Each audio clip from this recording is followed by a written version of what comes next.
Boa noite, pessoal. Que grande responsabilidade, né? Eu estou abrindo o primeiro congresso, o primeiro Coa9 do Grupo CLG.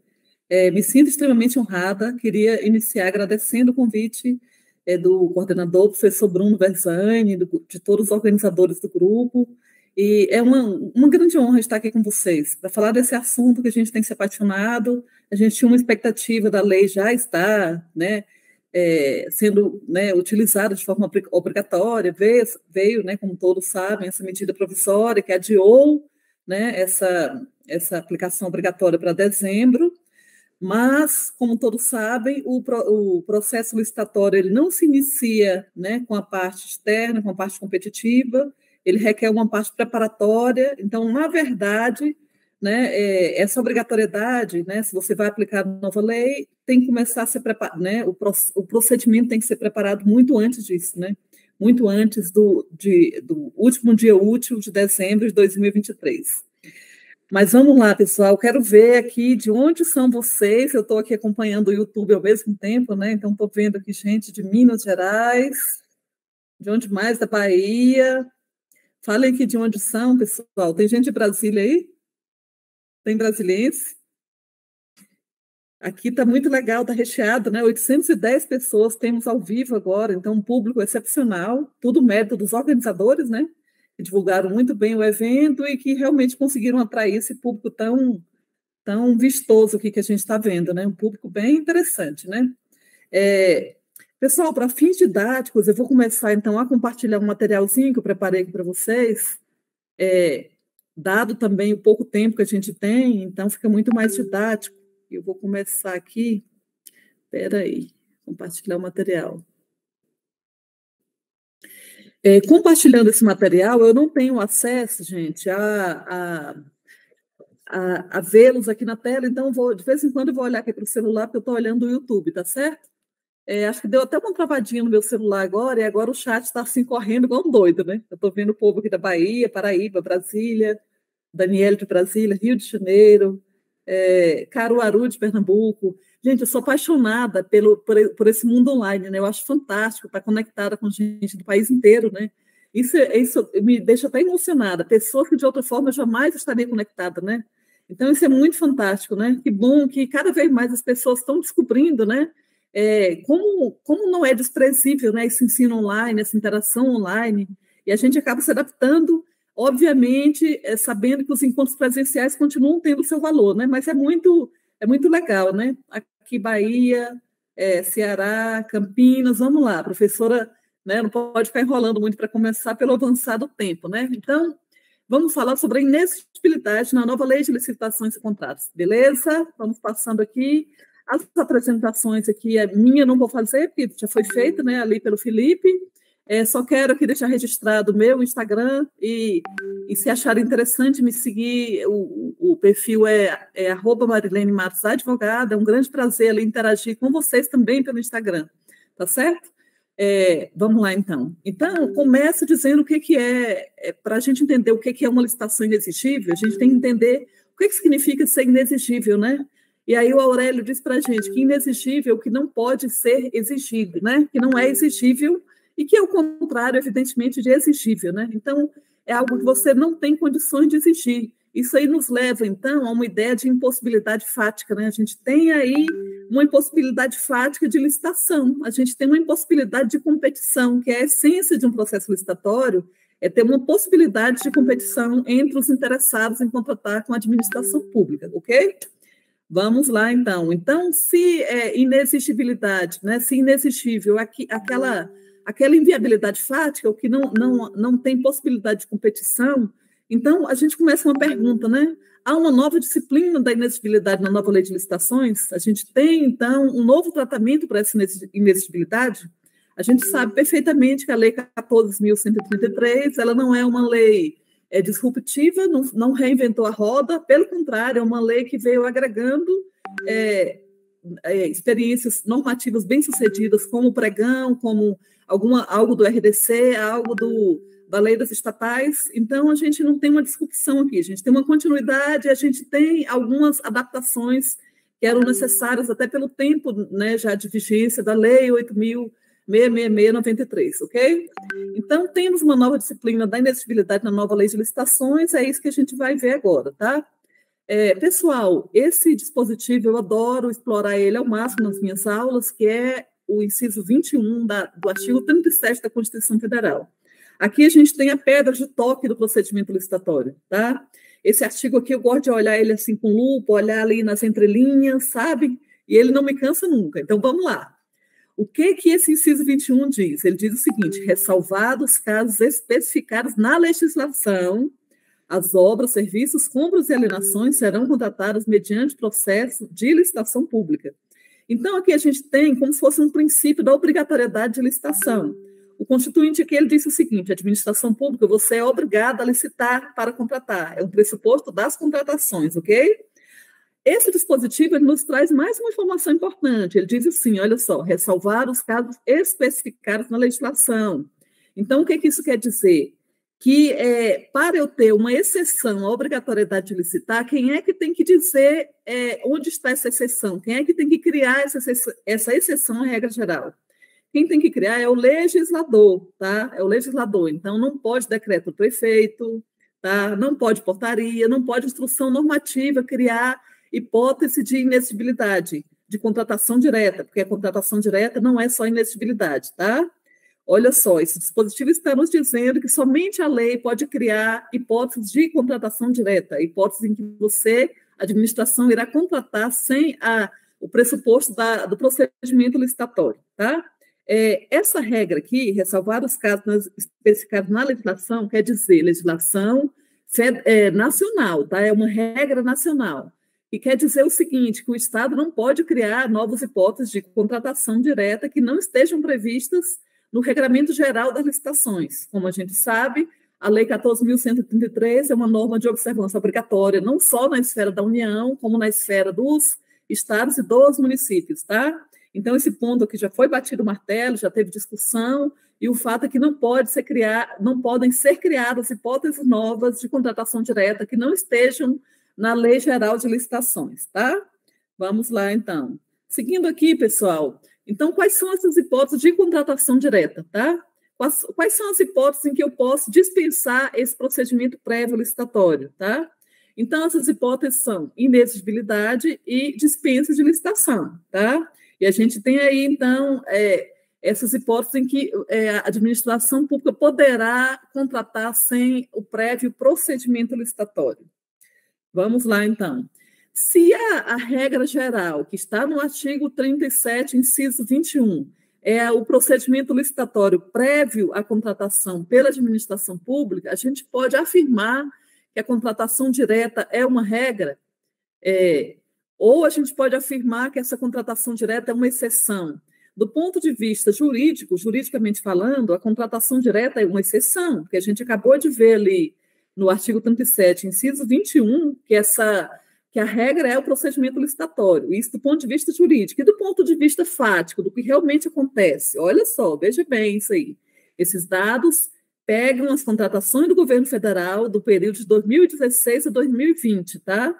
Nesse período, a gente teve esse número de contratações, 897.538 processos de contratação. Desse número total, a gente teve 108.317 processos de inexigibilidade de licitação e 531.198 processos de dispensa de licitação, que dá um total de 71,25% de contratações diretas, pessoal, englobando dispensa e inexigibilidade, ou seja, do ponto de vista fático, a gente não tem como afirmar que a contratação direta é uma exceção, tá? Embora do ponto de vista jurídico a gente possa afirmar. Pessoal, então, isso aqui são dados das contratações federais. Imagina levando isso aí para estado e município. Então, a gente vê que a contratação direta ela é uma contratação em volume muito relevante, tá? É muito relevante, ela envolve aplicação de muitos valores do governo, tá? Em números, né? Em volumes, ok? Essa contratação, do ponto de vista jurídico, ela é uma exceção, e a exceção ela é interpretada restritivamente, deve ser feita com muito cuidado, tá? Por isso mesmo, o Código Penal prevê o crime de contratação direta fora das hipóteses previstas em lei, tá? Como, não sei se vocês já viram sobre isso, mas toda a parte de crimes licitatórios que era prevista na Lei 8666, ela foi imediatamente revogada. Todos os crimes licitatórios passaram a fazer parte do Código Penal, que é o lugar deles, que isso aí, essa mudança eu gostei muito, tá? Então, aqui o artigo 337 né, incluído aí com essa mudança, com a Lei 14.103, né, com essa revogação da parte dos crimes de licitação, ele prevê, então, como crime admitir e possibilitar ou dar causa à contratação direta, fora das hipóteses previstas em lei, e prevê uma pena aí relativamente dura, tá? É uma pena de reclusão de 4 a 8 anos e multa, tá? Essa pena, ela é muito maior do que esse mesmo tipo penal que era previsto antes na Lei de Licitações, na Lei 8.666, e essa pena base aí, para quem não sabe, né, e a gente não é criminalista aqui, ela inviabiliza, ela impossibilita acordos de não persecução penal e, ao mesmo tempo, ela permite, né, é um patamar que permite a prisão em flagrante, ok? Vamos lá, então, vamos seguindo. Então, a primeira mudança, pessoal, nessa contratação direta da Lei de Licitações é o seguinte: a gente tem agora um processo de contratação todo detalhado na nova Lei de Licitações. Aliás, essa lei é uma lei detalhada, é uma lei procedimental, e muitos alunos meus gostaram muito de ser uma lei procedimental. Eles falam que se sentem muito mais seguros de ter uma norma prevendo tudo do que uma lei mais sintética, sabe? Então, vamos lá. O artigo 72, ele prevê, então, um processo de contratação direta. E aí ele diz que compreende os casos de inexigibilidade e de dispensa de licitação, e ele vem detalhando, então, quais serão os documentos que vão instruir esse processo de contratação direta, tá? Sendo que o primeiro documento dessa contratação direta é o documento de formalização de demanda, e, se for o caso, o estudo técnico preliminar, análise de risco, o termo de referência, o projeto básico e o projeto executivo, ok? A gente não vai entrar nessa minúcia da fase preparatória, né, do processo de contratação direta pela impossibilidade do tempo, beleza? Aqui o inciso 2, ele prevê uma forma específica de fazer estimativa de despesas nas contratações, tá? É aplicável o processo de contratação direta e é aplicável o processo licitatório também, o procedimento licitatório. Mas a gente tem agora a lei prevendo passo a passo como é que o agente público irá fazer estimativa de despesa nas contratações públicas. Se você acha que a estimativa de despesa é algo simples, de simples não tem nada, né? É bem complicado uma estimativa de despesa. E por isso mesmo a lei vem, então, prevendo uma forma específica, está ali no artigo 23, e aqui também a gente não tem condições de entrar nesse artigo 23 e ver exatamente o passo a passo dos orçamentos, né, das estimativas de despesa das contratações, ok? Aqui, por relevante, por estar diretamente ligado ao nosso assunto, o parágrafo 4 do artigo 23, ele prevê o seguinte, que nas contratações diretas por inexigibilidade ou por dispensa, quando não for possível estimar o valor do objeto na forma estabelecida ali nos seus parágrafos, né, o contratado deverá comprovar previamente que os preços estão em conformidade com os praticados em contratações semelhantes, tá? Por que o dispositivo previu isso? Porque como que você vai fazer uma estimativa de despesas para a contratação de um profissional técnico especializado? Por exemplo, um advogado, um palestrante.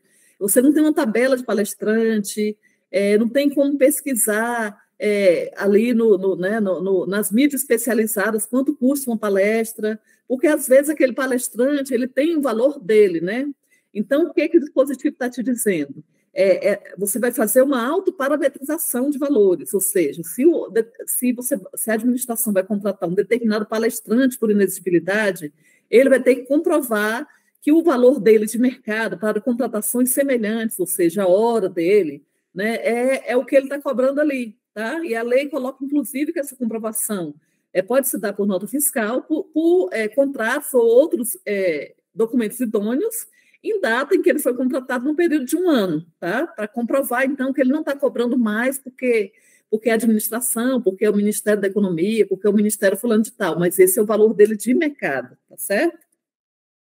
Vamos prosseguindo aqui, pessoal. Então, o inciso 3 exige parecer jurídico, pareceres técnicos, se for o caso, né? que demonstram o atendimento dos requisitos exigidos.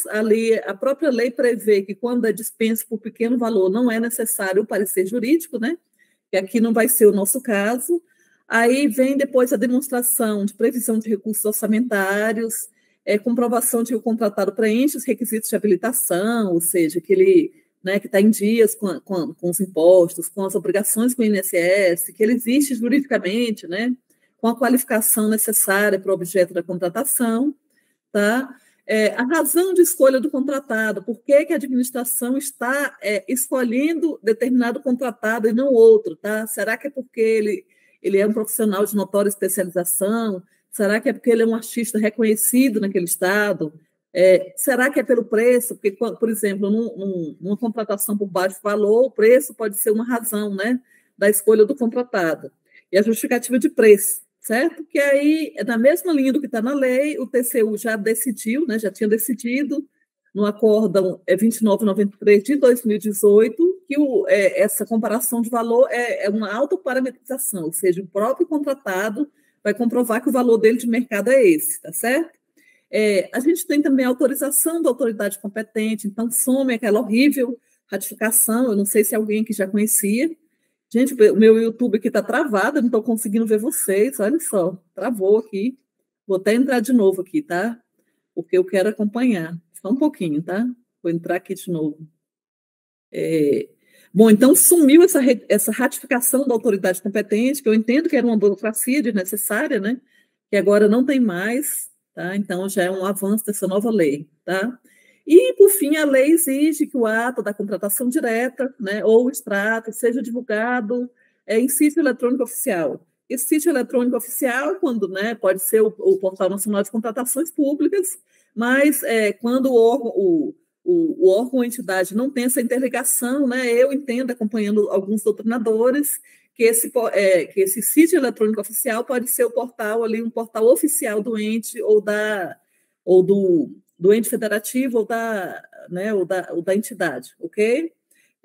Essa divulgação, né, no Portal Nacional de Contratações é condição indispensável para a eficácia do contrato, obviamente, quando o órgão ou a entidade ou, né, a unidade da federação tem essa interligação com o portal, tá? E aí a gente vai entrar, pessoal, nas hipóteses de inexigibilidade de licitação propriamente ditas, né? Então, vamos ver o que muda, né, com a nova lei de licitações. O artigo 74, né, seguindo a mesma linha da Lei 8.666, diz que é inexigível a licitação quando inviável a competição, tá? Então, aqui, de cara, a gente vê que esse rol é meramente exemplificativo, né? Na minha carreira inteira, eu nunca participei de um processo de contratação por inexigibilidade fora das hipóteses aqui, mas, teoricamente, isso poderia acontecer, tá? Segundo aqui o dispositivo legal, isso poderia acontecer. Então, é inexigível a licitação quando inviável a competição. Qualquer que seja a hipótese de inviabilidade, é o caso de inexigibilidade. Aí vem a lei e diz assim, em especial nos casos de, tá? Ou seja, exemplificativo. Não é um rol fechado, como são as hipóteses, né, de dispensa de licitação. Então, o inciso primeiro diz o seguinte, aquisição de materiais, de equipamentos ou de gêneros, ou contratação de serviços. Por que eu marquei ali em amarelo ou contratação de serviços? Porque a Lei 8.666 não previa essa hipótese para contratação de serviços, só para aquisição de materiais ou de gêneros, tá? Que só possam ser fornecidos por produtor, empresa ou representante comercial exclusivos. Então, observem aqui que essa inexigibilidade, ela é absoluta, né? Ela não... A gente vai ver que tem outras hipóteses que são inviabilidade de competição relativa, mas aqui é absoluta. Não tem como eu ter uma competição se eu tenho um fornecedor exclusivo. Inviabiliza a minha possibilidade de competição. Inviabiliza, por via de consequência, o procedimento licitatório, tá? Essa inviabilidade de competição por fornecimento exclusivo, essa exclusividade, ela tem que ser comprovada, tá? E essa exclusividade é onde? É no município, é no estado, é nacional, tá? Qual é o documento capaz de atestar essa exclusividade? Aí outra mudança aqui da nova lei de licitações, porque ela coloca um rol, assim, ela exemplifica, né, os documentos vão comprovar essa inviabilidade de competição, mas ela coloca assim, ou outro documento idôneo, que era uma dor de cabeça, quando da Lei 8.666/93, quando da aplicação da antiga, que a gente pode falar assim, Lei de Licitações. porque ela colocava ali muito fechadinho quais eram os documentos que iam atestar essa exclusividade. E aqui a lei diz que não, que é outro documento idôneo capaz de comprovar que o objeto é fornecido ou serviço prestado, né, por um fornecedor exclusivo. E aí a lei vem e diz, é dada a preferência por marca específica.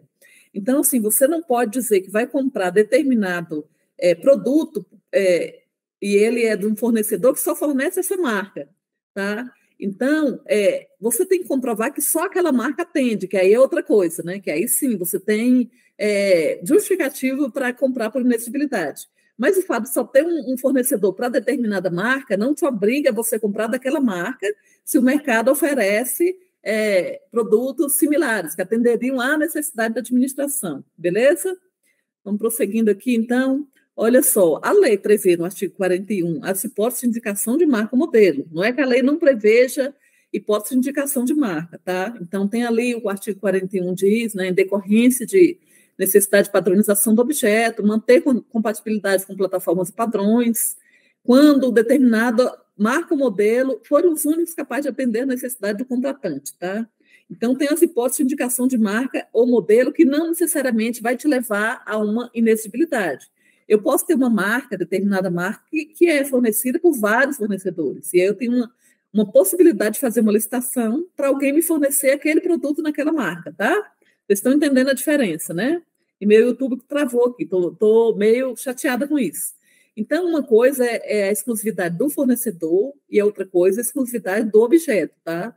Então, o TCU já dizia em 2007, para a contratação de sistemas de detecção de incêndio, mediante inexigibilidade de licitação, é necessário demonstrar, por meio de documentos, que o sistema é único e não há no mercado produto similar, tá? Porque se eu tenho um só produto, aquele produto é fornecido só por aquela pessoa jurídica, mas há outros similares no mercado, então não posso dizer que há uma exclusividade do objeto, eu posso ter uma exclusividade do fornecedor, mas o objeto da licitação, da contratação, não é exclusivo e não vai justificar uma contratação direta por inexigibilidade, beleza? Vamos seguir aqui, eu estou meio preocupada com o meu tempo, vou dar uma corridinha aqui, tá? Bom, essa exclusividade, pessoal, ela é local, regional ou nacional. Em regra, né, a licitação, como ela não tem ela não é fechada, né, para fornecedores municipais ou estadual, a regra geral é que a exclusividade ela é de âmbito nacional. Mas, e eu trouxe aqui porque achei interessante para vocês, né, e já vi outras decisões, mas o TCE de Minas Gerais disse o seguinte, que era um caso de fornecimento de combustível e que só tinha aquele fornecedor no município, tá? E aí o município poderia até fazer uma licitação, só que o município mais próximo, o fornecedor mais próximo, estando aí a 100 quilômetros de distância, a 300, a 200, já passa a não ser interessante, porque se eu for fazer a licitação, eu vou gastar mais para esse fornecimento, até chegar esse transporte ao meu município. Então, por uma questão até de custo-benefício, para eu adquirir esse combustível no município, eu vou adquirir por inexigibilidade de competição, contratação direta, beleza? Então, só para chamar a atenção de vocês, para tomar cuidado com isso aí. A exclusividade de marcas, eu posso ter um fornecedor exclusivo de uma marca, é diferente da exclusividade de fornecedor, tá? Eu posso ter uma marca, eu posso ter um produto que só é fabricado por determinada marca, mas eu posso ter 200 fornecedores no estado, no município, né, ou até mais no país, o que já não seria o caso de inexigibilidade de contratação, ok? Então, a gente terminou a primeira hipótese, propriamente dita, da nova lei de licitações, e a gente vai para a segunda hipótese, que é a contratação de profissional do setor artístico, que a gente já tinha também na antiga, né, lei de licitações. Então, essa contratação de profissional do setor artístico, ela vai se dar diretamente, né, você vai fazer um contrato direto com o artista, ou por meio de empresário exclusivo, tá? Então, qual a exigência para eu contratar esse artista por INEX? Ele vai ter que ser consagrado pela crítica especializada ou pela opinião pública, tá? Queria chamar a atenção de vocês aqui para um aspecto. Essa crítica especializada, ela não tem que necessariamente ser de âmbito nacional, tá? Eu posso ter um artista que o pessoal adore no município, que eu vou contratar para um show daquele município. E esse artista não é conhecido nem no país, nem em outros estados, mas está valendo, tá? Ou a opinião pública, né, ou a crítica especializada de determinado lugar que considera esse artista, né, ali um artista com reconhecimento passível de ser contratado por inexigibilidade de licitação, beleza? Essa inviabilidade de competição aqui, pessoal, a gente viu que a primeira, o fornecedor exclusivo, ela era absoluta, tá? A inviabilidade absoluta de competição. Aqui a gente não tem uma inviabilidade absoluta de competição. Como assim, professora? Porque assim, não tem. Vamos supor que o ente, né, a entidade, vai contratar o Henrique e Juliano, por exemplo, para tocar num show ali. Só tem eles de cantor sertanejo que sejam, né, que tenham consagrados pela crítica especializada ou pela opinião pública? Lógico que não. Eu tenho vários outros artistas, outras bandas que poderiam ser contratadas, inclusive com aquele mesmo, com aquele mesmo estilo. Só que aqui, pessoal, é uma inviabilidade de competição decorrente de uma ausência, eu não posso colocar no edital aspectos objetivos, tá? Para viabilizar uma licitação. Que aspectos objetivos eu vou colocar naquele edital? Então, aqui eu tenho uma inviabilidade relativa de competição, tá bom? Esse também sempre foi um problema aí no âmbito administrativo, porque às vezes as pessoas têm um mau entendimento desse dispositivo, tá certo? Contratação de artista, então, é uma inviabilidade de competição relativa, e aí eu trago de novo essa decisão, né, que deu o Tribunal de Contas do Estado de Minas Gerais, dizendo assim, olha só, mesmo havendo outros artistas capazes e habilitados para a realização de eventos da mesma natureza, pode-se ter inexigibilidade em razão da singularidade da expressão artística.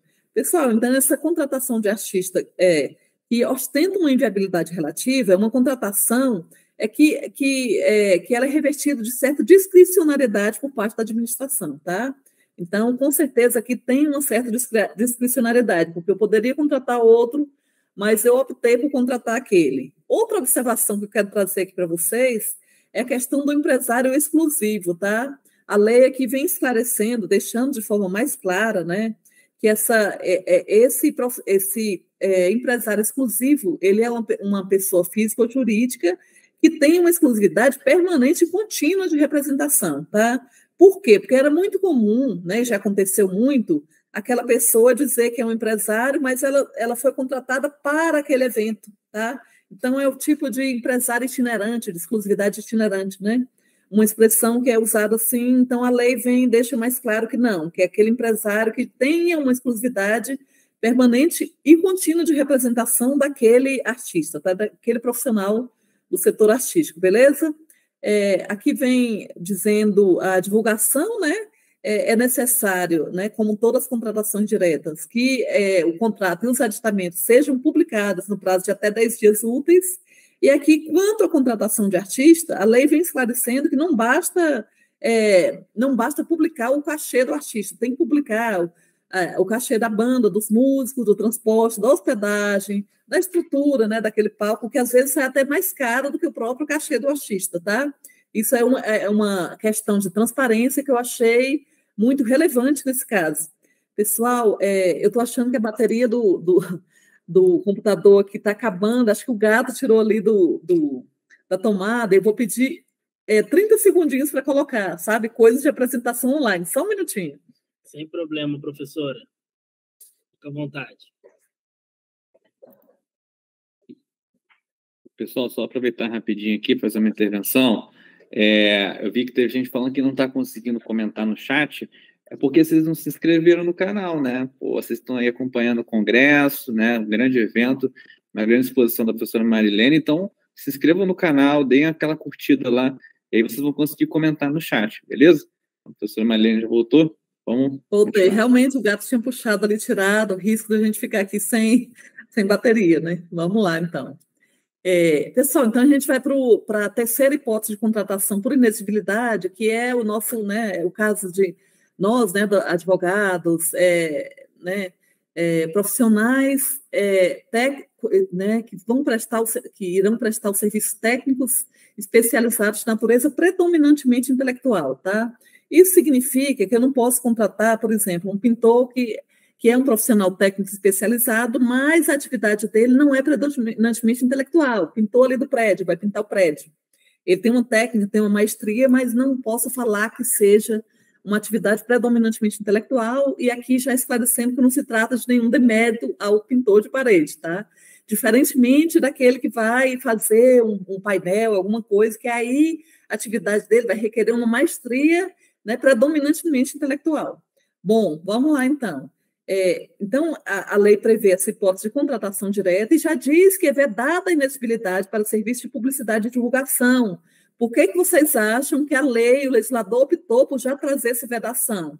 Eu não posso contratar, então, um profissional de serviço de publicidade e divulgação. Pessoal, aí eu pergunto para vocês, quem é que elege o prefeito, o governador, né, aquele gestor, quem que elege? É o marqueteiro, tá? Aquele que fez a campanha dele. Então, ficou assim muito café com leite, o marqueteiro fazer toda a campanha, né, daquele agente, já sabe, de olho naquela contratação depois por inexigibilidade. Então, ficou assim, se repetiu tanto, o legislador optou por vetar essa contratação, nesse caso específico do serviço técnico especializado, ok? Ficou vedado, então. Então, quais são os serviços que podem ser contratados por essa hipótese? Então, tá aí, né? A gente não vai ficar aqui lendo o artigo, né? Mas são estudos técnicos, pareceres, assessoria, consultoria técnica, né? Olha só, patrocínio ou defesa de causas judiciais ou administrativas, treinamento e aperfeiçoamento de pessoal, né? Restauração de obras de arte, tá? Vamos passando aqui. Beleza, só voltando um pouquinho aqui. Então, aqui, olha só a diferença, né? O artigo 25 da antiga lei de licitações, ele remetia para o outro artigo 13, para um outro dispositivo. Aqui a gente já tem direto as hipóteses de contratação do profissional de notória especialização, tá bom? Agora, como que a lei previa? Olha só, contratação de serviços técnicos enumerados no artigo 13 dessa lei de natureza singular, pessoal, com profissionais ou empresas de notória especialização. Gente, esse natureza singular, ele gerava um problema absurdo, porque assim, como que você pode comprovar que esse palestrante tem natureza singular? Por que não abre a licitação? Por que está contratando a Marilene fazer uma palestra de licitação? Você tem vários aí, excelentes profissionais que vão fazer essa licitação também. Então, tinha uma confusão com essa natureza singular, né, do serviço. É singular, não é singular. Eu mesmo já tive uma dor de cabeça, né, atuando num processo desse, em que o órgão não entendia de jeito nenhum que aquele serviço era singular, e eu entendia que era singular, né, que era o caso de inexigibilidade de competição. Então, essa singularidade aqui do objeto, ela não vem mais, olha só, basta o serviço ser técnico especializado de natureza predominante intelectual, com profissional ou empresa de notória especialização, tá? Então, ou seja, não tem que comprovar a singularidade desse objeto. Agora, muito cuidado com isso. Isso significa licença para você contratar quando não é necessário. Aí eu vou dar um exemplo, né, que a professora Carolina Zancané deu uma vez. Então, por exemplo, eu vou contratar um parecer, né? Eu vou contratar um parecer para uma causa corriqueira, né? Para uma defesa aí de uma correção monetária de um servidor, uma causa que se repete muito, em que eu tenho uma estrutura ali do município ou do estado que pode ser feita ali pelos profissionais do quadro. Não, né? Não, porque eu preciso que esse tipo, o objeto seja singular, que a administração tem uma necessidade singular, que não pode ser atendido por um profissional aí que não seja uma necessidade corriqueira, né? Então, se tem aí, seguindo o exemplo da professora Carolina Zancané, se eu tenho uma causa de milhões aí, que o Estado está disputando, aí sim justificaria contratar um parecer aí, né, de alguém, né, que seja muito destacado no país, tá? E aí eu justifico essa contratação por inexigibilidade de licitação, tá? Mesma coisa, se eu vou contratar uma palestra, né? A palestra, tem vários palestrantes, né, que poderiam dar essa palestra, mas aí, como eu falei para vocês, a gente tem a inviabilidade de competição absoluta e relativa, e aqui se trata de uma inviabilidade de competição relativa, em que tem um certo grau de discricionariedade da administração. A administração escolheu, de alguma forma, né, por algum motivo, contratar aquele profissional com notória especialização, ou seja, aquele que tenha experiência comprovada, que tenha livro publicado, que tenha um histórico já de mestrado, doutorado, né, algo que comprove a notória especialização dele. Né? A título de exemplo, por exemplo, como é que você vai contratar um recém-formado para dar uma palestra dizendo que ele tem notória especialização? Não é nada contra ele, mas cadê a notória especialização? Né? Vamos lá, então, gente, vamos prosseguindo aqui. Então, essa natureza singular que dava muito problema, ela sumiu, mas você tem que avaliar com cuidado ainda. A gente continua tendo uma necessidade de singularidade do objeto, tá? A inexigibilidade de licitação para contratação de serviços técnicos é cabível quando se tratar de serviço de natureza singular, capaz de exigir, na seleção do executor, de confiança, grau de subjetividade insuscetível de ser medido pelos critérios objetivos, tá? Isso o TCU já dizia na súmula 39. Vamos lá, então. Aqui, o dispositivo vem dizendo o que é esse profissional de notória especialização, tá? Que ele tem que ser reconhecido na área dele, né? Tem que ser reconhecido na área dele. Como eu estou contratando, tendo em vista a qualificação, a notória especialização daquele profissional, isso, evidentemente, não se coaduna com uma subcontratação, tá? Não faz muito sentido. Se eu estou contratando, tendo em vista as qualificações profissionais daquela pessoa, tá? Então, a lei diz que é vedada a subcontratação nessa hipótese específica de contratação por inexigibilidade, ok? Gente, aí, pelo avançar da hora, eu vou ter que correr aqui, já passei muito tempo, né, do meu tempo aqui, eu peço até desculpa aí para o pessoal, mas eu prometo que já vou terminar, tá? Então, a gente tem aqui uma hipótese nova, que não constava da lei 8666, que é objetos que devam ou possam ser contratados por meio de credenciamento. Pessoal, aqui, ao invés de ser um objeto que só tem um fornecedor, aqui, ao invés da lei querer ter um viés restritivo da contratação, que tem poucos profissionais, aqui não, aqui a administração, ela quer contratar o máximo de profissionais possíveis, ela quer credenciar esses profissionais, né? Exemplo, a Câmara dos Deputados, onde eu sou servidora lá, do quadro efetivo, usa muito o credenciamento para a contratação de profissionais de Libra, tá? De tradutor de Libras, porque é uma casa legislativa, então ali tem as lives, tem o plenário, e tudo isso tem aquela pessoa ali traduzindo. Então, assim, como é um objeto que vai se repetir muito e que a administração tem interesse de ter o máximo de gente disponível ali, que são os credenciados, é um objeto que vai ser contratado por inexigibilidade de licitação. Aquelas pessoas interessadas vão se credenciar ali, vão deixar ali, elas vão receber por um valor base previamente fixado, tá? E todos os que se interessem em se credenciar para serem contratados podem fazer esse credenciamento. Alguns estados e municípios usam essa hipótese para credenciar, por exemplo, o serviço médico, tá? Serviço médico com uma tabela previamente definida. Não tem condições da gente entrar aqui em pormenores do credenciamento, até que gostaria, mas o tempo não nos permite, tá? Então, de antemão, quero falar para vocês, só dar essa ideia geral de que é quando eu tenho interesse de ter o máximo de gente disponível, credenciada, para quando eu necessitar, eu ir chamando, que é a hipótese também do leiloeiro oficial, tá? Então, quando órgão que promove muito leilão, Caixa Econômica Federal, por exemplo. Então, ela credencia aqueles vários leiloeiros e ela vai chamando a partir de quando ela vai precisando e contratando essas pessoas por inexigibilidade de licitação. E aí, a outra hipótese nova criada por lei é a locação de imóvel cuja característica de instalação e de localização tornem necessária a sua escolha, tá?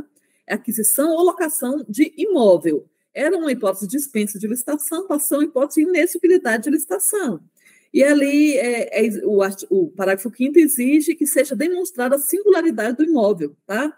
Ou seja, quando a administração vai adquirir determinado imóvel para colocar uma escola, por exemplo, né? Você vai ali instalar a escola municipal. Então, você tem que dizer que aquele imóvel é o único que atende, porque ele está naquela localidade, porque o tamanho dele, porque ele está próximo ao ponto de ônibus em que os alunos vão poder chegar, né, e vão ter mais comodidade, enfim, motivos fáticos que você vai usar para justificar que só aquele imóvel é singular e que só ele atende a necessidade da administração. Professor, e se não tiver essa singularidade? Aí você vai ter que fazer o procedimento licitatório para local, para adquirir aquele imóvel, beleza? Então, a gente termina aqui a nossa exposição, pedindo desculpa por ter passado aqui do meu tempo e finalizando dizendo que eu tenho esse livro aqui que eu coordenei, né? Que é da editora Câmara, olha aqui, né? Ah, ele está aí, então eu nem preciso mostrar aqui para vocês na câmera. Esse livro está sendo vendido a preço de custo, né? Ele na livraria, nesse link aí da livraria da editora Câmara, ele está saindo por R$37, é só para cobrir os custos da impressão, e você pode também fazer o download gratuito nesse site também, tá? Nesse mesmo endereço aí eletrônico. E aí agradeço muito aqui a companhia de vocês. Infelizmente, não consegui acompanhar pelo YouTube, meu YouTube travou geral aqui, não consegui acompanhar, nem ver dúvida, nem ver nada, mas eu estou à disposição, tá, pessoal?